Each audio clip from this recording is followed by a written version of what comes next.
Hi guys, and welcome back to Redcoat History, the podcast and YouTube channel for military history geeks like us. I've got a cracking episode for you today with the excellent Rob from the Britishmuzzleloaders YouTube channel. Rob's a friend of the show and this is his third appearance. He's a walking encyclopedia on muskets and rifles of the last 300 years. Today he's telling us all about the Baker Rifle, aka the Pattern 1800 Infantry Rifle, which was the weapon carried by British and Portuguese rifle units during the Peninsular War and beyond. It was a great weapon that gave the British riflemen a distinct range advantage over the French skirmishers. But what is the history of its development? How was it used? And what is it like to shoot? Stick with us as Rob will be answering all of those questions. Before I cut to the interview though, I just want to ask a quick favour. I'm really keen to share these stories of British history with as many people as possible. So please do subscribe and share the links with friends and family, anyone you think might be interested.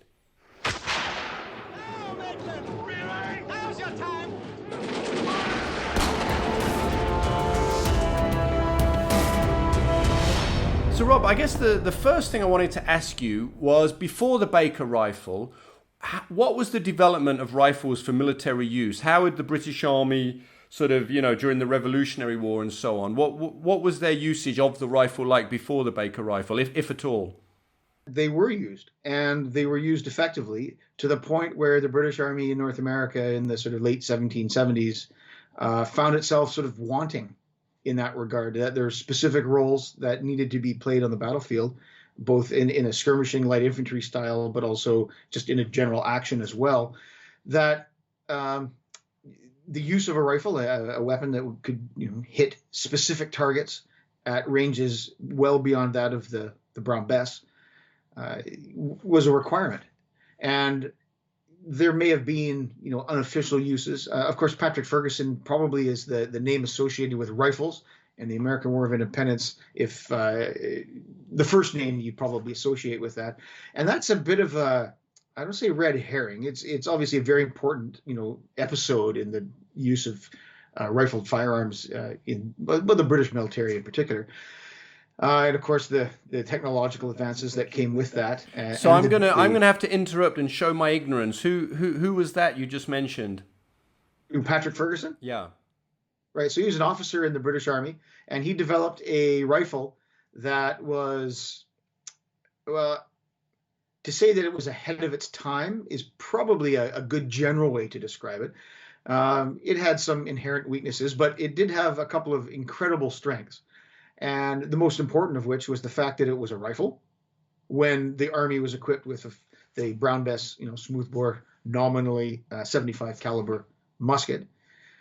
So it had inherent qualities that associate with rifling in a barrel, so range, accuracy. But perhaps the most revolutionary aspect to it was the fact that it was breech loading in an era where muzzle loading was, almost 100% of any sort of military, firearm suite of weapons they would take to the field.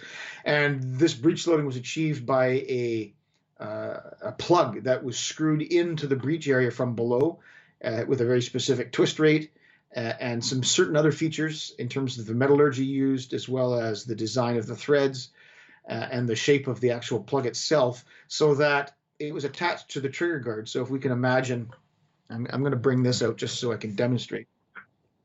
I obviously don't have a Ferguson. It's one of those things that it would be really nice to have as far as the general history and my general interest in older firearms. But I'm going to hold up my Baker here. And if we can imagine that you can see the brass scroll trigger guard here. Well, if you can imagine a plug coming in about where my finger is, straight up into the breech area, into the barrel, and that was attached to the trigger guard. And by grabbing the rear of it, there was a convenient handle placed there, and you could just simply rotate that around one full circle, and it would unscrew this plug from the breech. And the top of it was actually exposed. You could see it. You could see it up here, and by twisting it, it would drop it down, exposing an area into the breech where you could then load the ball and the powder. And it was never used to the point where specific drills were established for it, or certainly written down anyway. But there's a number of ways that you can expedite the loading process with powder that's pushed out, because then you rotate it back and it rotates that plug sort of up back into the breech. And there you have a primed and loaded firearm that you never had to reverse. You can do it lying down from behind cover much more easily than you can a muzzleloading arm. So there were only 100 made, and they were taken into action in those small numbers during specific events during the American War of Independence. And by all means, sort of accounts, they were effective. I think that the numbers, very much an experimental, as you might imagine, an experimental sort of arm on the battlefield.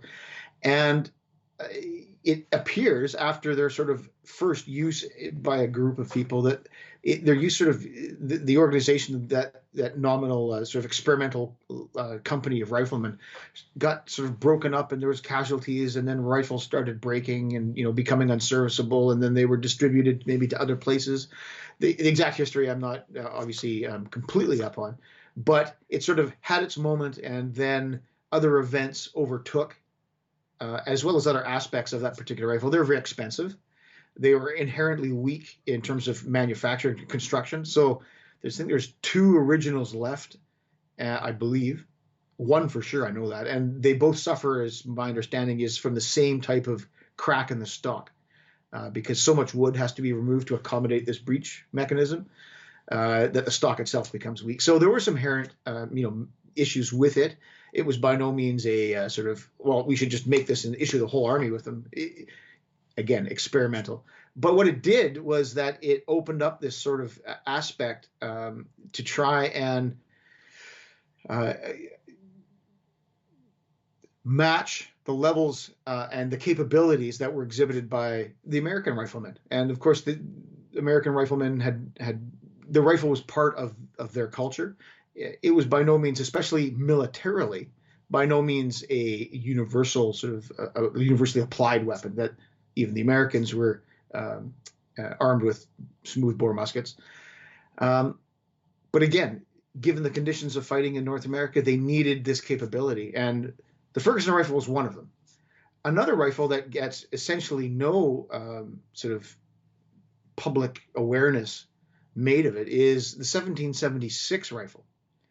And in that rifle, it was decided again to introduce a rifle into British service for North America. And a commission was struck to they ended up getting 1,000 made. So much larger numbers. Again, it wasn't intended that these rifles were to be given to one specific unit, but it appears as though these rifles were intended to be spread across the army, all theaters and different kinds of units. There was, in particular, I believe the numbers going, I'm going to get the number wrong. It was the 14th to the 17th Light Dragoons, which is a cavalry unit. And they were issued with a number of them. There's been some artwork created showing them. These rifles came from the German tradition. And the German tradition perhaps is the sort of the embryonic European, maybe Central European sort of beginnings of rifles in military service. German, but Central European. So there was the Jaeger tradition. So if you think of today, what that term and sort of the hunter, the light infantryman, where those terms are applied in various European armies, then that's where we're talking about. And the British found themselves using German riflemen during the conflict, as well as other German regiments, wholesale. So they're sort of, if they were looking at how they were going to, get a rifle into service, like where do we look? Do we copy what we see being used in North America with that longer sporting hunting style rifle, which itself isn't necessarily the best military application of a rifle. They're typically smaller in caliber. They're long, they're unwieldy, which is not perhaps what we would think about an ideal weapon for the bush. But they turned to the Germans, and the German tradition, I should say, probably is a better way to describe it, and the Jaeger tradition. And there we have shorter, sort of heavier barreled rifles, particularly for hunting, but they've translated themselves into military service. And in fact, the first 200 of these 1776 rifles, as they've been come to known, are made in Germany I say Germany in the greater context of sort of the modern, all the different states. They think they come from Hanover. And when you look at them, there's examples in DeWitt Bailey's book. That's very probably the best source of information for this kind of stuff. And you can tell immediately that they're of the German tradition. The furniture, the shape of the stock, the patch box, all those kinds of features, very German. And again, a small rifle, no provision for a bayonet, because it was seen in the rifle tradition that was something that they didn't need. But they would typically carry a sword on their hip for, duties of bushwork, but also self-defense, as opposed to a bayonet that you'd actually fix to the end of the rifle. This is carried on, in fact, to the remaining 800 pattern or 800 units of the 1776 rifle that are produced. And there's a transition at that 200 rifle point, and they adopt a pattern and a design that it's German in heritage, but British in execution. So the stock style changes. It has a stock like what they call the handrail stock, which is very much looks like the Brown Bess. A carbine bore, so not super small, not 30 or 40 caliber, but 60 caliber, rather, I say that nominally, rather than 75.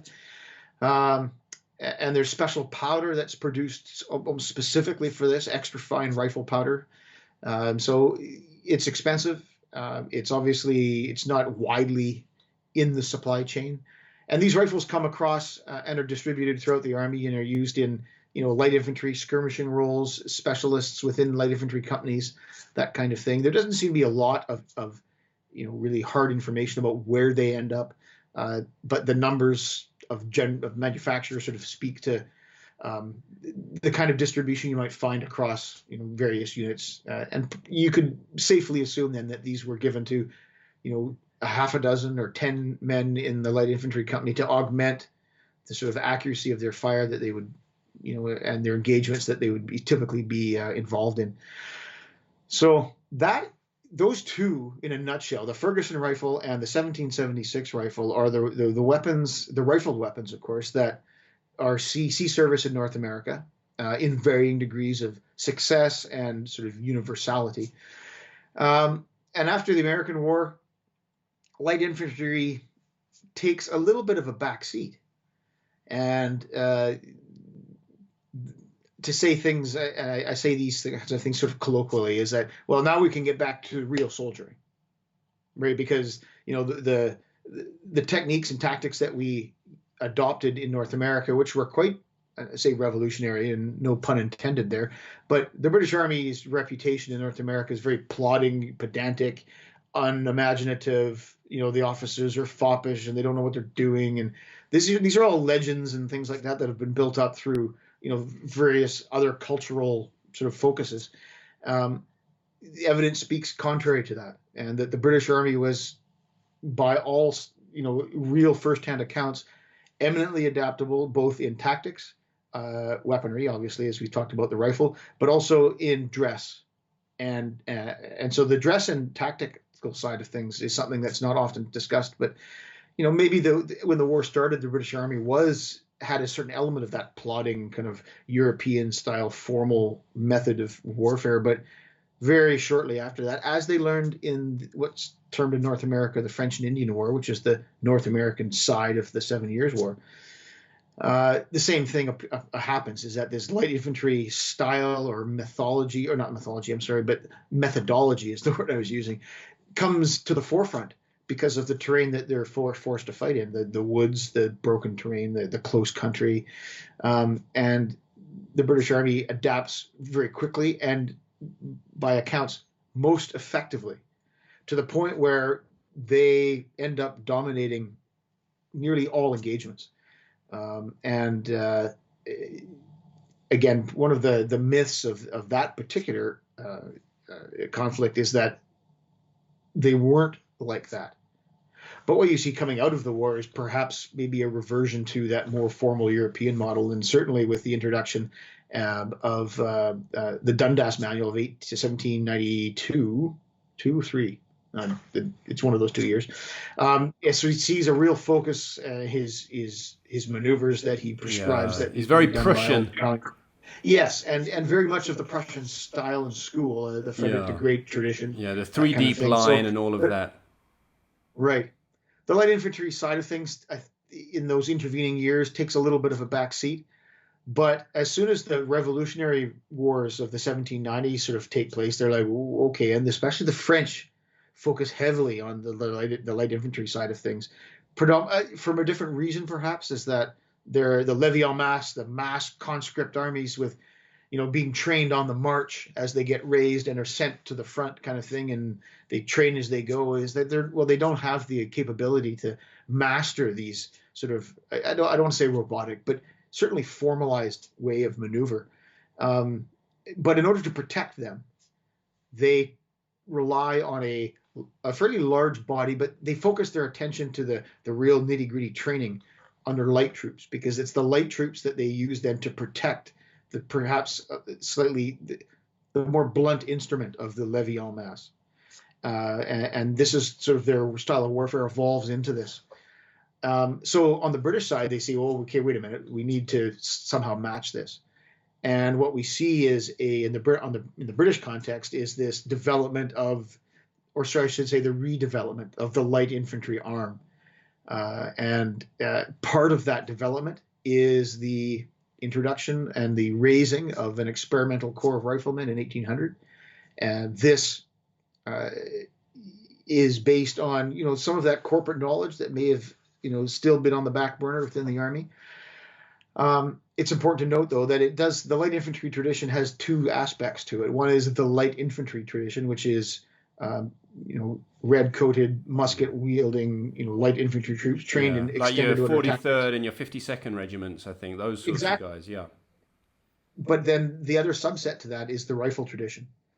So you could say that the two types of infantry are trained in the same tactics in terms of how to, extended order, outpost duties, these kinds of things. But the rifle troops, which is initially under the guise of the Experimental Corps of Riflemen, who later then come into the line as the 95th Rifles, they, bring this extra piece to the puzzle, this extra capability in terms of range and the ability to select targets at those greater ranges and engage them effectively. And of course, they do this with the Baker rifle. And the Baker rifle, then known as simply the infantry rifle, it comes again from this German tradition of sort of a Jaeger rifle, a shorter carbine bore rifle with aspects to it that are more attuned to marksmanship. So if we look at the Baker, this is the one that is featured on the channel from time to time, but there are some features here that come from the German tradition, which this being one of them, the scroll type trigger guard, so that it's like a pistol grip. It gives your hand. It's kind of awkward in the camera, of course, but it's very easy and comfortable to put in your hand. What it does is it takes away the necessity to really crane your wrist around your wrist around the wrist or the small of the butt, and allows your hand to sit more vertically as you fire it. So again, just comfort-wise, and that comfort can translate into better accuracy. Another aspect of that is let's get the light here. We can see the cheek rest, which is an extension off the side of the butt, so that when you put your cheek on it, it holds it a little bit more comfortably. It goes without saying that being a rifle, it needs sights. That you're not going to hit anything, with any sort of regularity without a set of sights. So there's obviously a back sight and a front sight. I don't know if we can get the light in there. You can actually see maybe, I don't know, you can see the rifling maybe. If I can get it right up to the camera. Anyway, you can see the rifle.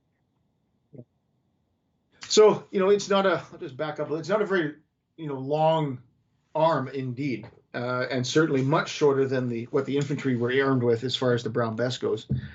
But again, it's very much in the German tradition. And those features, it of course does have the capabilities, as is decided at some point, of mounting a bayonet. And there's a bar that's brazed onto the side of the barrel for a sword. And it's interesting that that this is the first instance of the use of a sword, bayonet on an infantry arm. And to this day, the bayonet in rifle units is referred to as a sword, even though we're well past the point of riflemen being armed with a specific type of bayonet, as they would have been with the Baker. So in modern infantry, in a rifle context, their bayonets are the same as anybody else's, but they're referred to as a sword, even though they're this long now. But that's an interesting sort of lineage about that terminology, and it's a big, heavy, unwieldy, weapon, and so the fixing of them is sort of something that's done as a last resort when you know that it's getting to that point where you're going to be, looking at somebody, across your bayonet. But up until that point, it's something that you perhaps wouldn't have fixed to your rifle because it is heavy and wieldy, and it makes shooting a little bit more awkward for sure. But again, that's the German tradition and how it manifests itself in British service as far as rifle armed troops go. And it's that infantry rifle. It goes through a number of patterns. Two main patterns during the Napoleonic Wars from 1800 on its adoption through to 1815. And what could be termed the 1800 pattern, which is the one I just showed you, and an 1805 pattern, which is a little bit, let's say, simplified in certain aspects. Capability-wise, it's identical. It's got the same barrel, same rifling, but details of the patch box are simplified and that kind of thing. The shape of the stock changes ever so slightly. So it's the 1805 pattern that is predominant throughout the Napoleonic sort of campaigns, especially the Peninsula and on into Waterloo for sure. And that's how the Baker rifle, and its sort of lineage comes into service in the British Army, and again, as I say, in 1800. Well, I wanted to backtrack a little bit on that, Rob, to kind of ask how the pattern, was it 1800 pattern infantry rifle came about in the first place. Maybe you could give us a little bit of background of what made the British Army finally make that decision to go down this road, and how Ezekiel Baker's design was chosen. Do you know a little bit about that? I guess a little bit. I think the crux of the whole adoption, the trials and this kind of thing, it's not so much Baker's overall, like his package, his rifle, so the shape of the stock and the style of the trigger guard. The most important feature of what Baker brings to the table is the barrel and his selection of rifling and twist. It's decided that his rifle barrel holds the best balance between a number of different aspects. Accuracy is one of them, but not the only thing. As important as you might imagine in a military arm is its ability to be able to be used on the battlefield repeatedly with minimal amount of maintenance. So what they find with his style of rifling is that the fouling is kept to a degree that is considered, not optimal perhaps, but certainly manageable, and amongst the most manageable of all the different versions of barrel on trial. So it's a combination of the accuracy and the anti-fouling capability. I shouldn't say anti-fouling because there's fouling in every black powder rifle or firearm that you use. But the fact of the slow twist has something to do with the ability and the ease of loading because of the way the fouling is collected or the powder burns, the pressures are developed. I'm not quite sure of the exact chemistry and the relationship between them all. But those are the criteria that are selected as being important, and it's seen that his barrel version is what they end up going with. This is the combination that, as they say, mentioned, comes into service as the infantry rifle of 1800 and subsequent patterns after that.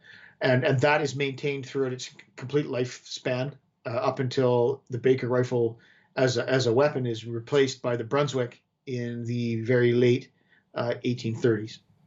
Brilliant. So it's got a very long lifespan.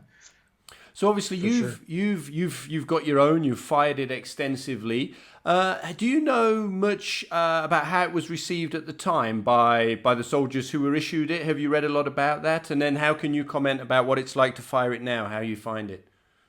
Right. I suppose any of the stuff that I can pick off the top of my head is generally anecdotal.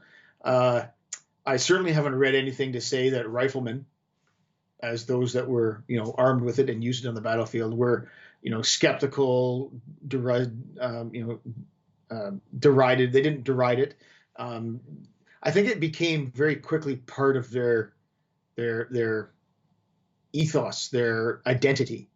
And in doing so, there's a number of other differences that rifle armed troops exhibited. Most conspicuously is their dress. They're not dressed in red like the rest of the infantry. They don't wear white equipment or whitened equipment as the rest of the infantry. They wear green, dark green, what's become known as rifle green. And the style of their uniform is different. So at every turn, they're different from the rest of the army. And of course, in the weapon that they carry, the capabilities they have as far as how they use their rifles and whatnot, and what those rifles are capable of, and what sort of the piece they bring to the battlefield, and the commander who's in charge of them.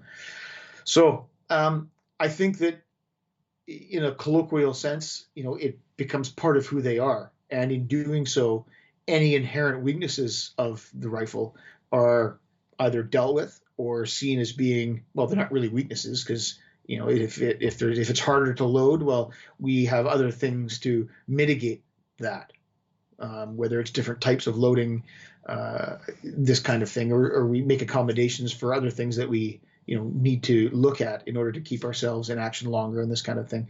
So yeah, I've never come across any kind of anecdotal stuff in terms of Rifleman Harris and all these other sort of authors that penned memoirs and have subsequently been put into books that lament about being armed with a Baker rifle. And it's always very much this is us. That this is the weapon, that we are special within the Army, and we're special for a reason within the Army.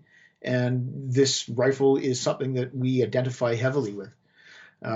As far as its use in greater army, that's perhaps where you'd come across some friction or resistance towards the rifle and rifle armed troops, more importantly, as opposed to the actual pattern of rifle. And this comes from a number of angles, one of which, of course, it takes a lot more to manufacture a Baker than it does, say, a Brown Bess, in terms of cutting the rifling and that kind of stuff. So it's more expensive. So the whole army could simply be, well, why wasn't the whole army armed with the rifle? Expense is a big part of that. Also, there's a certain degree of tradition behind it, is that this is our army and this is the way it works. And look, it's successful, especially when we get later into the peninsula. It's, wait a minute, we've got a winning combination here. Of all our arms and services, and we're beating our enemies. So, do we need to change anything? And this can maybe later manifest itself in a more deep-seated institutional level, especially as the Duke of Wellington moves past the laurels that he wins in the Peninsula and at Waterloo, and moves into more commander-in-chief, that kind of role. But I digress on that point. But there are some inherent weaknesses to the Baker, and this is revolving around the more complicated loading process. On the channel, I've done actually some experiments regarding this, and have shown, based on information found in DeWitt Bailey's book. It's funny, we keep going back to this, and maybe at the end of this we can make a special mention, because at no place is that much information about the Baker. The Baker's history, the 1776 rifle, as mentioned before, but also other types of rifles within the British Army. At no place does all that information come together, except in this book. It's by far the Bible, as it were. So when I keep mentioning it, it's for good reason. The drills associated with loading the Baker are different from those used on the Brown Bess.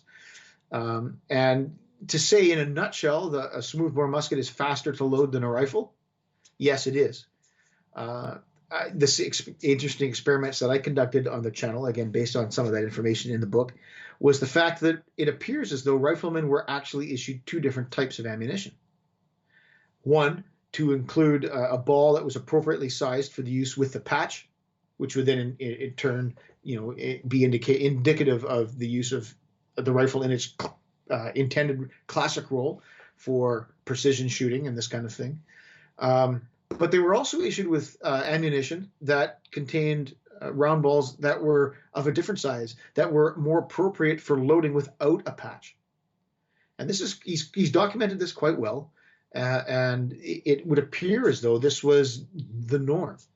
And in doing so, you then eliminate, at the expense of some longer range accuracy, but as my personal experience goes, there's a very slight degradation of accuracy up to 100 yards, which would be about the maximum range of a smoothbore battle with the Brown Bess. Engagements were certainly closer. Maybe they were farther away at certain times, but that sort of 100-yard sort of benchmark is what you could look at for any kind of serious engagement, and shorter ranges than that, of course. So up until that range, the two types of ammunition that I personally have experimented with, there doesn't seem to be that much in terms of accuracy difference. So having rifle-armed troops armed with ammunition that enables them to use the rifle, as a precision, arm on the battlefield, and able then at greater ranges to, select an individual target and then engage that target effectively, but also use it as a de facto smoothbore arm with ammunition that, travels easily down the bore, that tight-fitting patch is eliminated out of the equation. You attain rates of fire that are the same as the Brown Bess. So would they have generally used those, for example, if they were standing in line, if, maybe they had to fall back, they would use that for sort of volley fire in line if they were ever called to do so? Is it that sort of situation where you would see them using that ammunition, or, I would say that would definitely be one of those instances, that it's perhaps a bit of a myth to say that, riflemen fight this way, being in extended order and hiding behind trees and ditches and stuff like that. They certainly did, as well as the rest of the light infantry. And as we get in through the Peninsular War, we see more, not just the light infantry, but the line infantry being capable of fighting like this as well, which is one of the perhaps not uncovered, but underappreciated aspects of how good the Peninsular Army was. But there were times, and Waterloo is perhaps one of the most interesting cases of this, is that one of the battalions of the 95th is actually formed on the same ridgeline as the Guards. At the very climax of the battle, when the French Imperial Guard marches up the hill and is defeated at the top of the hill and then precipitates the withdrawal and the retreat of the whole French army, the 95th are standing in ranks at that time. They're not spaced out. They're not acting in a skirmishing role. And it's probably, off the top of my head, the best example of this, close order style of fighting being done by riflemen. So certainly, as you mentioned, that would have been a case at closer ranges. You want perhaps the advantage of a rapid rate of fire, but also the fact that you simply don't need to engage and load with the patch because the ranges that you're using aren't, sufficient to demand that. Another reason perhaps to use this unpatched ammunition is simply that light infantry battle being fought in front of the main body of the armies has closed to a range because, of course, the French don't have rifles. They did have them, but they didn't use them. They patterned them. But so technically the French did have a infantry rifle, but it is safe to say and use a blanket statement to say that they did not use them as part of their light infantry arm the way that the British Army did. And why do you think that was? What have you got to the bottom of that? It had to do with the same aspects as to why there weren't more riflemen in the British Army. Probably had to do with training, had to do with the perceived lack of need, and they could rely on the capabilities of their light infantry arm as they were.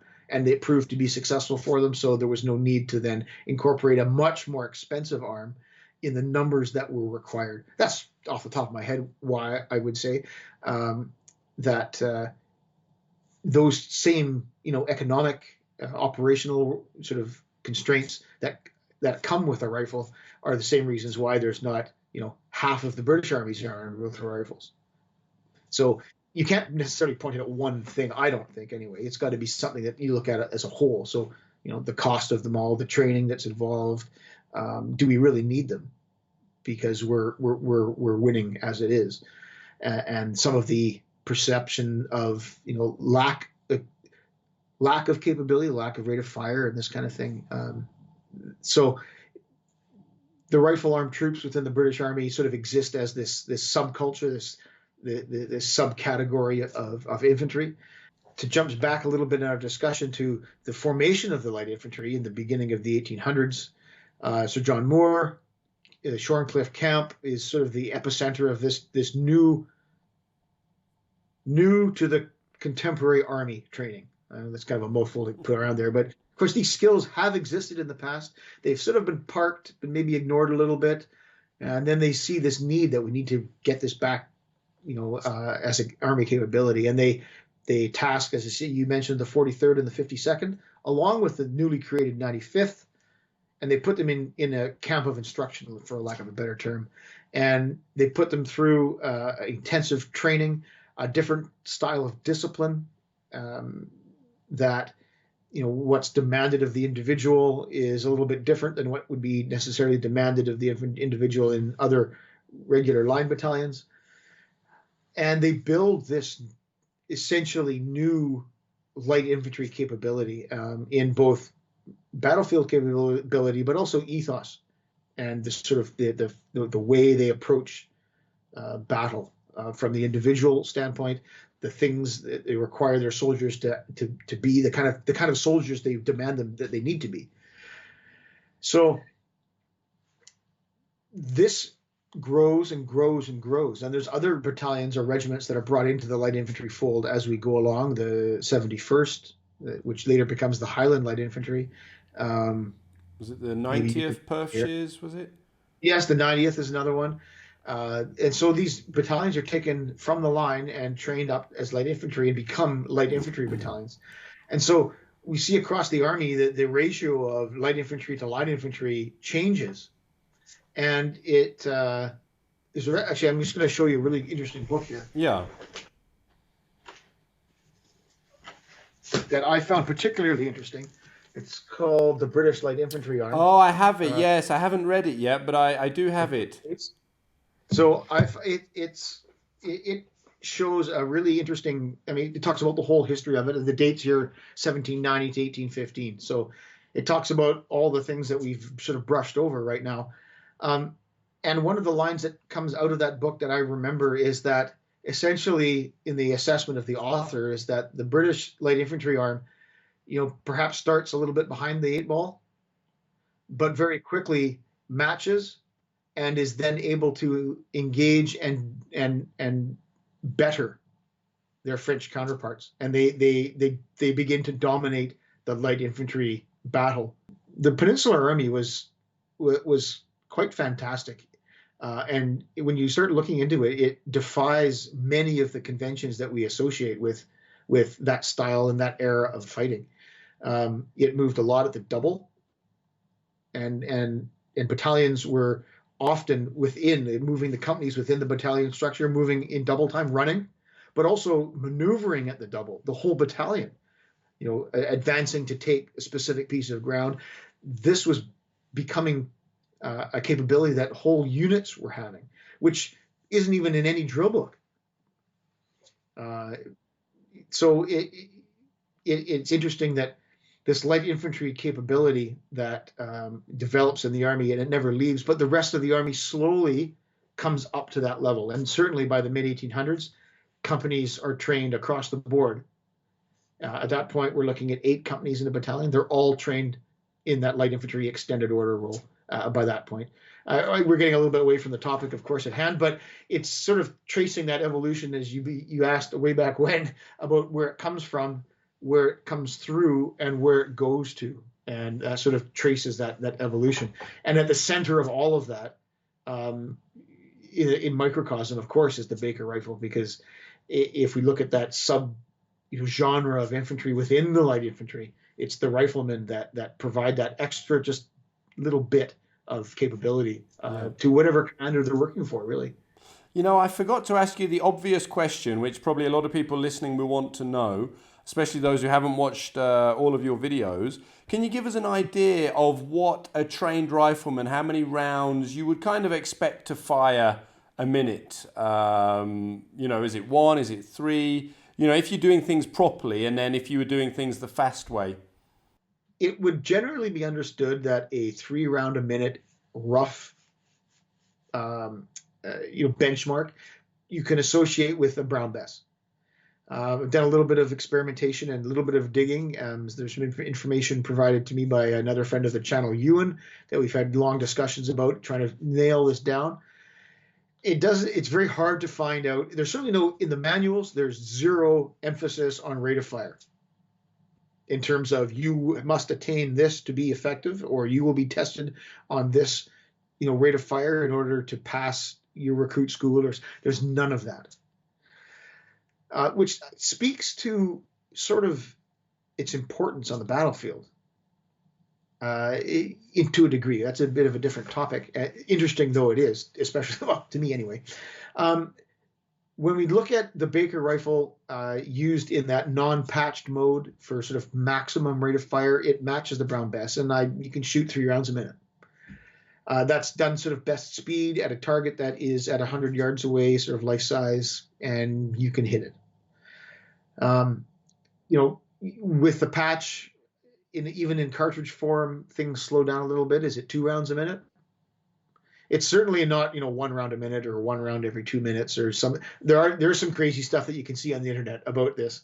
And given, even remotely historical kind of ammunition and concepts, you can easily attain even shooting loose patch ball and powder with using a powder horn or a flask, measuring loose powder and a loose patch in one hand and a ball in the other out of your pouch, and doing it that way. It's still under like 1 round a minute, or sorry, like it's more than 1 round a minute. Rate of fire is I'm getting the sense as I walk through some of this research and references, it is a bit of a red herring. I don't know where that comes from, and especially the internet, things are picked up and run with, that, British infantry fought at 3 rounds a minute everywhere they went. They just marched up and just, overpowered your enemy with this fast musketry. And then you hear, similar things. Well, the French could only manage 2 rounds a minute. So just by math, that's why the British infantry won all the time. But what you find is that instances of sustained fire, whether it's fast or slow, but just toe-to-toe slugfests, are exceptionally rare. We talked a little bit just before we started here about Albufeira. That is perhaps one of the most notable examples, but there are others where just either the fog of war, the interpretation of orders and commands, and the intent of the battle as it evolves is understood a certain way or even misunderstood, and it's like the disengagement doesn't happen. In the North American context, there's a battle during the War of 1812, which of course is a subset of the greater Napoleonic Wars. It takes place in Canada at a place called Lundy's Lane, which is in the Niagara Peninsula, just bordering the United States, or very close to the join between Lake Ontario and Lake Erie. And this is an example of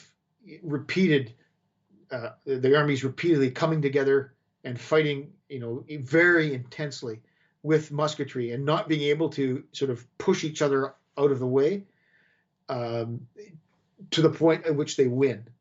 And it becomes a slugfest, and it's just this incessant musketry duel, and the sides come together and they bumble into each other in the dark or the smoke, depending on what time of the day the battle, the battle was fought into the night. And they engage in musketry, and it's horrific. And eventually one side just melts away. And one time it's that side, and the other time it's the other side. And then they reorganize and they come right back into it, and they do the same thing again and again. These examples are very rare. That predominantly the army fights with a methodology that consists of a few short 1 or 2 volleys and an immediate follow-up with a charge. Yeah, let them So taste cold steel. that's right. And that proves to be the decisive factor. If we look at what happens at El Buhera in what is, if you were to generalize, it's a musketry battle, is essentially 2 boxers are going toe to toe and they just beat each other to a pulp. And, the French boxer is only 1 punch behind the British. And eventually that 1 punch that he's not able to land, the British boxer just outlasts that 1 extra punch. And then it's over. But it takes all day to figure that out. And the amount of, cuts and bruises and swollen eyes that both sides have, they just can't continue anymore. But again, it's this other battles in the classic sort of peninsular engagement is this: let them come on, or maneuver and catch them right now, and then appear, close, fire, and charge. And that proves to be the decisive, methodology. So where in that methodology does rate of fire enter into it? Perhaps the most famous example of that volley and charge, of course, is at Waterloo, where the Imperial Guard marches up to the top of the hill and they're met by the British Guards and other regiments, who then, stand up and boom, at close range, begin to deliver musketry, and they win the battle and end up with Wellington's, I should say, famously attributed remarks of, now Maitland, now's your time, or up guards and at them and all that kind of stuff. But it's speaking to that volley and charge tactic. It's not speaking to a prolonged musketry battle of, hours and engagement and re-engagement and that kind of thing. So how it applies to the rifle, the nature, especially of a longer range engagement, the rate of fire is slower because you need to aim more carefully, but also your enemies at a longer distance. So that immediacy of having to shoot again and again and again, faster and faster, initially would begin out of their range, because your enemy, remember, is armed with a smoothbore musket. They can't shoot you with any effect, on over 100 yards. Let's just say that notionally. So especially in an extended order where there's big gaps between you and you're using perhaps cover, but sometimes not, but simply your cover, your protection is the fact that you're not next to each other, that the files are spaced apart. And in doing so, you've created a lot more space for that missed musket ball to go. So if it misses you, it's going to go into space. It's not going to go into the person beside you. So there's a number of aspects that come into this rate of fire question. And when you're engaging people at 300 yards who are advancing towards you, walking or deliberately in the light infantry context of skirmishing forward, they need to get and cover quite a long distance before they can shoot at you. Taking your time, loading carefully, making sure that every round can count as best as you can at that point of the battle is very beneficial. You're not simply wanting to pound the rounds out again and again and again, because the nature of the battle necessarily may not be quite like that. So, but when they get closer, that's when that rate of fire maybe becomes more of a factor, for sure. Yeah. Well, this leads me very nicely into the next point, which is range. Can you give us, I mean, we've kind of touched on it, but maybe you might have an example or two to discuss from the Peninsular War of of some particularly good marksmanship using the Baker rifle. Does anything spring to mind there, Rob? Well, there's one in particular, yes. Now, I would say if we have to talk Baker marksmanship, there's only one person that I shouldn't say that only one person. There is one person and name that's going to pop up no matter which way you slice it. And this, of course, is Plunkett. Plunkett was a rifleman in the 95th and partook in the retreat to Corona in the winter of 1808, 1809. And he is famous for, well, I guess in terms of marksmanship, for a specific feat. Apparently he was a very good shot.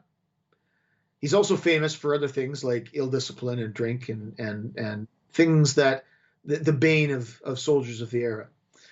But I digress. So there was a very small action fought at a little village in Spain called, well, Cacabellas. I've heard it pronounced. I'm sorry for those people that may be watching that that speak Spanish, that I've butchered the name. But here, during the withdrawal or the retreat to Corona, which is part of that initial foray into the peninsula, they are conducting a rearguard action at the Casabellas, which is on a stream with a bridge. So obviously it's a defile, a choke point, and an important aspect of the movement of troops.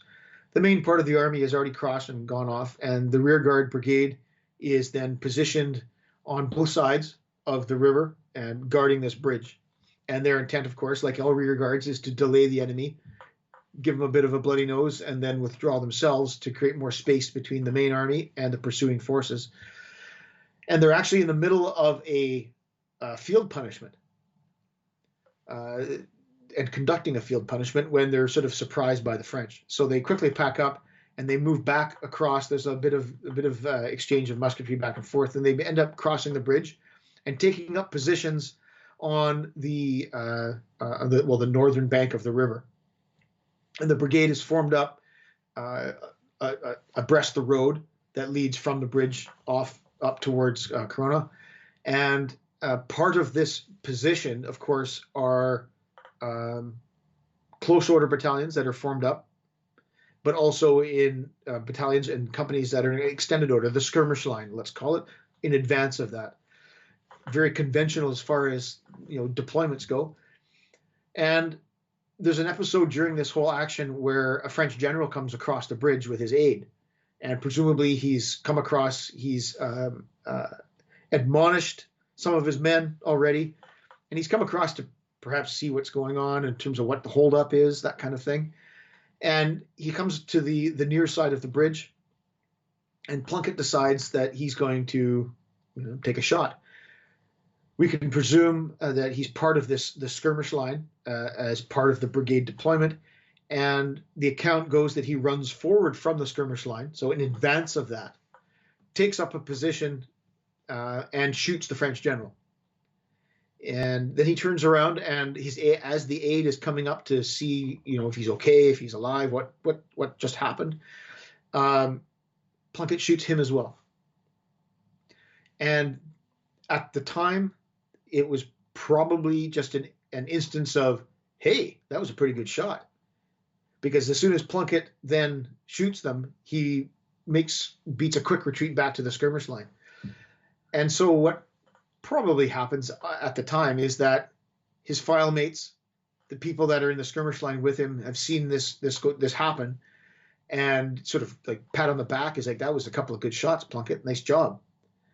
And he sort of perhaps says, yes, thank you very much, or yeah, it was no problem, or well, I was hoping I could get him and it was just lucky. It could be anything in there. I don't know particularly what his personality was like, but perhaps in a generic soldierly way, there was a little bit of back patting on both sides and a punch in the shoulder, nice shot, kid, that kind of stuff. But what this happened at that point, it's recognized by being special at the moment. A good shot. The fact that he shot two individuals at what would appear to be not, at a range that made it special. So it's important as we talk about the story to talk about, that aspect of it. There's never a range mentioned. There's never, Plunkett engaged on the official account at this number of yards and whatnot. There are some diagrams. There's a very good article on this written by a man named Moore, and he was part of a Rifles Living History organization in the UK. He's sadly passed away now. The article's on the 2nd Battalion 95th Rifles website, which is a living history organization of the UK. And it's probably the best written piece on Plunkett's events that I've ever read. And I lean heavily on that, perhaps most importantly, because it's completely common sense. It takes the ground as it was visited by the author into account, and the necessary speculation about how things happened is very plausible. So I defer to that. I've referenced that heavily, and I've used it a lot in guiding my sort of assessment of what went on. So other than that, it's a very bog standard rearguard action. But what was the range, Rob? What was the range of those shots? See, this is it. There's a number of aspects in order to arrive at that question, right? Because there's all kinds of internet myth, much like the Mad Minute myth with the Lee Enfield is, it's beginning to be under control now, but there was one point where it's completely rampant and completely ridiculous. So too, the Plunkett myth is the same. It has ballooned out of all proportion. I've seen articles that are quoting the event at 800 yards and stuff. You're just, who writes this stuff? Because it's so absolutely ridiculous. So if you're placing these shots done at extended ranges, even for the modern day, at like of 800 or 600 yards, there's no way that you can make repeatable accuracy the size of this or the size of this, because the way that the account goes is that, or one version of it is that these were both rounds that impacted in both gentlemen's heads. So they were two, let's say, quote unquote headshots. Well, if that was just luck, that may have been just luck, or just the way that the ball flew. If it was done on purpose, if he was specifically aiming that way, and I don't know of any soldier who's ever trained that way to specifically aim to the head, especially at any range, any reasonable range. It's always sort of center of what you see, aim at the person, at the center of the chest, at the belt buckle, somewhere where you know that you've got the best chance of hitting. Because, of course, a head is quite a small target, especially at extended ranges. So if he did shoot two men in the head, then that range has to be reduced significantly given the capabilities of the rifle. That if the rifle at 200 yards shoots 15 or 18 inches for 10 rounds, the chances of hitting a head in 2 rounds, hitting 2 heads in 2 rounds, are just very much diminished. So that speaks to the rifle in terms of its sights. The rifle, as far as the capabilities of the rifling, the mechanical capabilities of the way and the design of the rifle goes. The ground. Now, I've had the opportunity to actually be on the ground, and I spent a whole afternoon in Casabelos walking around as best as possible.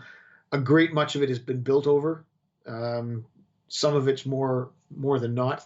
So it unfortunately has taken away from any kind of really good assessment of the ground. But I was able to take some drone shots, and all of this is going to feature in a video on my channel actually at some point. In the article I mentioned in the 95th website, he could draw the conclusion of, is it around 200 yards that he made that shot? Given the position of the rear guard, the skirmish line, sort of an acceptable or a reasonable amount of distance he could have moved in order to take up his shot. And then the range from that point to the end of the bridge. And in my walking around and looking at the ground and the way it where these units were positioned, I would agree with what was found in that article. So I draw the same conclusions as what the article draws. So is it 150 to 200 yards? And this is factoring in all these aspects, of course. The last thing we haven't talked about is the training. Now, this is a fairly new campaign in 1809. It just started, over the winter of 1808, 1809. So it's not like the Army's been in the field, specifically the rifles haven't been in the field for extended periods of time. People have built up a sort of a corporate or a personal ability because they've been in action many times and they're comfortable with what they can do and their skills have improved.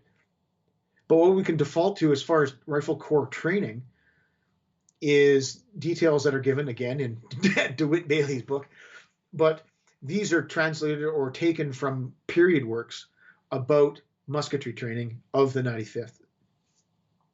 And their ranges are shot out to 300 yards.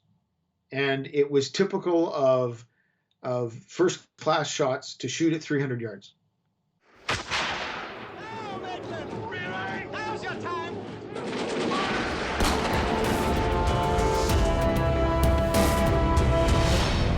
Okay guys, so there you have it. I think Rob has covered a lot of ground there, and I certainly, as always, learnt a lot from him. If you're interested to know more about Rob and see more demonstrations of these weapons, then visit his excellent YouTube channel, British Muzzleloaders.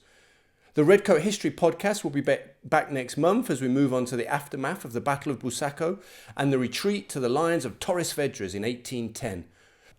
For those of you listening on the podcast, if you can't wait a whole month to hear my beautiful East Midlands accent, and who could blame you, then do visit the Redcoat History YouTube channel where I'm posting more regularly shorter videos. Alright guys, take care, see you soon.